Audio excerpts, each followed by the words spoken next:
আজকে বিজেপির যে ক্যান্ডিডেট হয়েছেন তার বাবার যে ধর্ম সম্বন্ধে যে পরিস্থিতি, বিভিন্নভাবে দুর্গার প্রতি আমরা কুরুচিকর মন্তব্য, এই মন্তব্যর প্রতি মানুষ ক্ষেপে আছে, আর তৃণমূলের প্রতিও মানুষ ক্ষেপে আছে। তাই একমাত্র সম্বল, একমাত্র ভরসা জাতীয় কংগ্রেস। হারানো গড় পুনরুদ্ধারে মরিয়া কংগ্রেস। জয়পুরে জোর কদমে জনসংযোগ সারছেন ফণীভূষণ কুমার।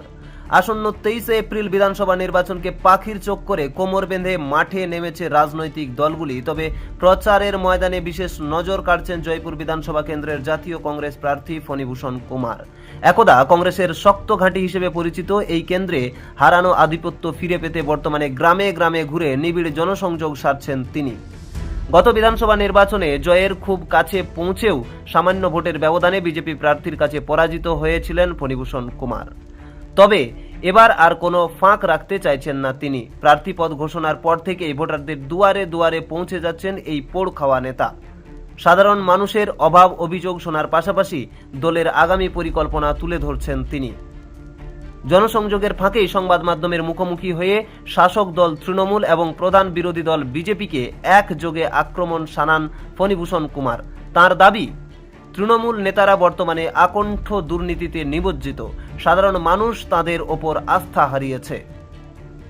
বিজেপি প্রার্থীর পারিবারিক প্রেক্ষাপট টেনে তিনি তীব্র সমালোচনা করেন। তিনি বলেন, যার পরিবারের সদস্য মা দুর্গার প্রতি কুরুচিকর মন্তব্য করেছেন, বিজেপি তাকেই প্রার্থী করেছে।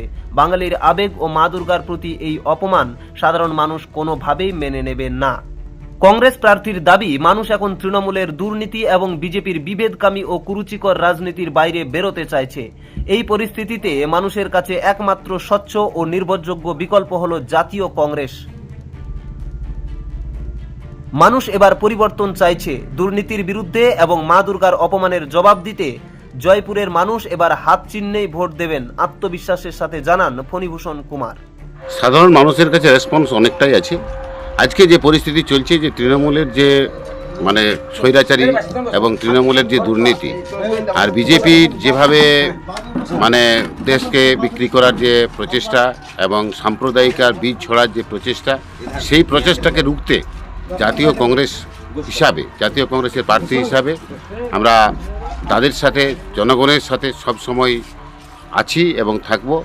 আমরা ধর্মনিরপেক্ষ দল এবং সব ধর্মের ঊর্ধ্বে, তাই মানুষের কাছে প্রচুর সাড়া, তাদের বিরুদ্ধে প্রচুর সাড়া পাওয়া যাচ্ছে এবং সেই জন্য আমরা মানুষের সেবায় বিভিন্নভাবে, বিভিন্ন রাস্তায়, দরজায় দরজায় মানুষের কাছে যাচ্ছি, মানুষকে বোঝাতে প্রচেষ্টা করছি এবং তারা বুঝছে না, আগামী দিনে তার একটা প্রতিফলন দেখতে পাবেন। গত বিধানসভা নির্বাচনে আপনি সামান্য কিছু ভোটের ব্যবধানে পরাজিত হয়েছিলেন, এবারে কি জয় আনতে পারবেন?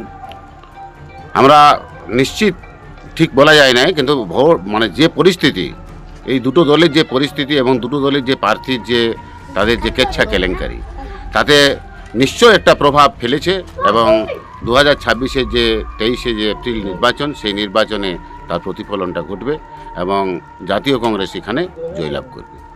অন্যান্য যে সমস্ত দলগুলি রয়েছে প্রতিদ্বন্দ্বী হিসেবে, তাদের নির্বাচনী প্রচার আমরা দেখছি অনেকটাই পিছিয়ে। চারদিকে আমরাও বিভিন্ন জায়গাতে ঘুরেছি, শুধু হাত ছাপ বা কংগ্রেসের সিম্বলটাই নজরে পড়ছে। কি বলবেন এই বিষয়ে? দেখুন, মানুষ যেভাবে নিজেরাই সিম্বলটা এঁকে নিজের নিজের গ্রামে, নিজের নিজের জায়গাতে যে প্রচেষ্টা চালাচ্ছে, তাতে তাদের যে অফুরন্ত কংগ্রেসের প্রতি ভালোবাসা, মানুষের প্রতি তাদের, আমাদের যে আস্থা, সে আস্থায় একটা পরিষ্কার চিত্র ফুটে উঠছে এখন প্রচারে এবং মানুষের কাছে যে প্রচারের মাধ্যম এবং মানুষের কাছে যে আমরা যাচ্ছি বাড়ি বাড়ি, তাতে মানুষের যে সাড়া, তাতে বোঝা যাচ্ছে যে মানুষের সাড়া এবং প্রতিফলন জাতীয় কংগ্রেসের দিকেই আসবে। কিন্তু তৃণমূল কংগ্রেস তো বলছে যে রাজ্য সরকার যা উন্নয়ন করেছে সেই নিরিখেই মানুষ তাদেরকে ভোট দেবে। দেখুন, তাদের কথা আলাদা, কিন্তু উন্নয়ন তো হয়নি। উন্নয়ন কি হয়েছে? 26,000 শিক্ষকের চাকরি গেছে, স্কুলে ছাত্র আছে, টিচার নেই, হাসপাতালে রুগী আছে, ডাক্তার নেই। আজকে যা পরিস্থিতি, বিভিন্নভাবে এখানে কোনো শিল্প নেই। আজকে যে পরিস্থিতি, আজকে হাজার হাজার সাইকেল এখানে দিচ্ছেন রাজ্য সরকার, সেখানে সেই সাইকেলগুলো কথা কেনা হয় জানেন? সম্ভবত পাঞ্জাব থেকে আসে। কিন্তু সেই সাইকেলের কারখানাটা আমাদের পুরুলিয়াতে অনেক ফাঁকা মাঠ আছে, অনেক জায়গা আছে, জমি আছে। যদি এখানে একটা সাইকেলের কারখানা হতো, তাহলে 10-15 হাজার পুরুলিয়ার ছেলেরা কাজ করতে পারত। তারাকে বেঙ্গালোর ছুটে যেতে হতো না, তারাকে গুজরাট ছুটে যেতে হতো না। সেখানে যাচ্ছে, তাদের বিষাক্ত পরিবেশে এখানে ডেড বডি চলে আসছে মাসে মাসে। কয়েকদিন আগে চেকায় একজন মারা গেল ব্যাঙ্গালোরে, তারপরে 7 দিন না হতে হতে খৈরি একজন মারা গেল, তারপরে গকুলনগরে একজন মারা গেল, বড়তলার একজন ছেলা মানে পাগল হয়ে গেল, বিজয়ওয়াড়া স্টেশন থেকে আর খুঁজে পাওয়া যাচ্ছে না। তাদের এই তো অনুন্নয়ন, শিল্প নেই, স্বাস্থ্য ব্যবস্থা নেই, পরিকাঠামো নেই, শিক্ষা ব্যবস্থা ভেঙে পড়েছে। এই পরিস্থিতিতে কে বলবে উন্নয়ন? আজকে এই বিভিন্নভাবে বেকারদের যে ভাতার সিস্টেম করেছেন, আজকে বেকারের চাকরি নেই, বিভিন্নভাবে তারা হয়রানি হচ্ছে, পুলিশের অত্যাচারী চলছে।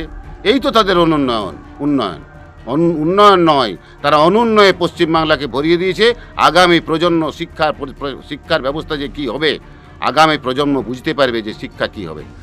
তারা তো মানে কোটি কোটি টাকা তাদের বেরোচ্ছে বিভিন্ন মন্ত্রীর ঘর থেকে, মন্ত্রীর পিয়ের ঘর থেকে। তারা সেই টাকা কিভাবে তছনছ করেছে এই রাজ্য সরকার, সেটা আমরা প্রমাণ পাচ্ছি। বিভিন্নভাবে টাকা নেওয়া দেখাচ্ছে ভিডিওতে। আজকে বিজেপির যে ক্যান্ডিডেট হয়েছেন, তার বাবার যে ধর্ম সম্বন্ধে যে পরিস্থিতি, বিভিন্নভাবে দুর্গার প্রতি আমরা কুরুচিকর মন্তব্য, এই মন্তব্যের প্রতি মানুষ ক্ষেপে আছে, আর তৃণমূলের প্রতিও মানুষ ক্ষেপে আছে। তাই একমাত্র সম্বল, একমাত্র ভরসা জাতীয় কংগ্রেস। গত লোকসভা ভোটের আগে এখানে বিড়ি শ্রমিকদের জন্য যে হাসপাতাল ঘটা করে উদ্বোধন করেছিলেন সাংসদ, কিন্তু সেখানে চিকিৎসার পরিকাঠামোগত কোনো উন্নয়ন হয়নি এখনো পর্যন্ত, কি বলবেন? কোনোই উন্নয়ন হয়নি। এমপি ভোটের আগে তিনি ভাবলেন ওই ঝালদা থেকে এখানে মানে হাসপাতালে রেডি হয়ে গেল, এখানে শিফট হয়ে গেল, কিন্তু না আছে নার্স, না আছে পরিকাঠামো, না আছে চিকিৎসা ব্যবস্থা। এখানে পেশেন্টরা যাচ্ছে, মানে যাদের আইডেন্টি কার্ড আছে তারাই এখানে চিকিৎসা পায়। আর 2014 থেকে এখনও পর্যন্ত বিড়ি শ্রমিকদের আইডেন্টি কার্ড হওয়া বন্ধ আছে। এই তো পরিষেবা কেন্দ্রীয় সরকারের, যেখানে বিভিন্নভাবে বিড়ির উপর কর বসিয়ে কেন্দ্র সরকার যে টাকা দেয়, যে টাকা বিড়ি শ্রমিকদের প্রতি দেওয়ার কথা, সেটা কিন্তু তারা করছেন না। আপনি জয়ী হলে এলাকার জন্য কি কাজ করবেন? দেখুন, এই যে স্বাস্থ্য ব্যবস্থা, এই যে শিক্ষা ব্যবস্থা, আমরা প্রচেষ্টা করব যে শিক্ষা ব্যবস্থার পরিকাঠামোকে সম্পূর্ণভাবে মানে ঠিক রাখা।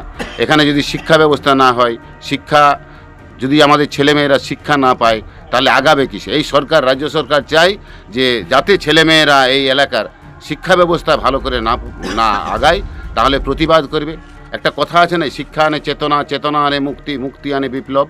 তো সেই বিপ্লবের হাত থেকে রক্ষা পাওয়ার জন্য তারা শিক্ষা ব্যবস্থাকে ধ্বংসর পথে নিয়ে যাচ্ছে রাজ্য সরকার।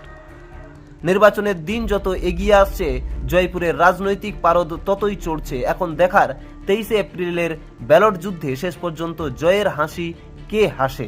আপনারা দেখছেন রূপসী বাংলা মিডিয়া। এখন একটা ছোট্ট বিরতি, ফিরে আসছি বিরতির পর। পুরুলিয়ায় পাত্রপাত্রী যোগাযোগের একমাত্র বিশ্বস্ত প্রতিষ্ঠান বিবাহ পরিচয়। আপনার মনের মতো জীবনসঙ্গী খুঁজতে পাশে রয়েছে বিবাহ পরিচয়। তাই আর দেরি না করে আজই যোগাযোগ করুন বিবাহ পরিচয়। Municipality commercial complex, 2nd floor, Chaibasa road, opposite PWD office, Purulia. Mobile নম্বর 9232440272। ফিরে এলাম বিরতির পর। আপনারা দেখছেন রূপসী বাংলা মিডিয়া।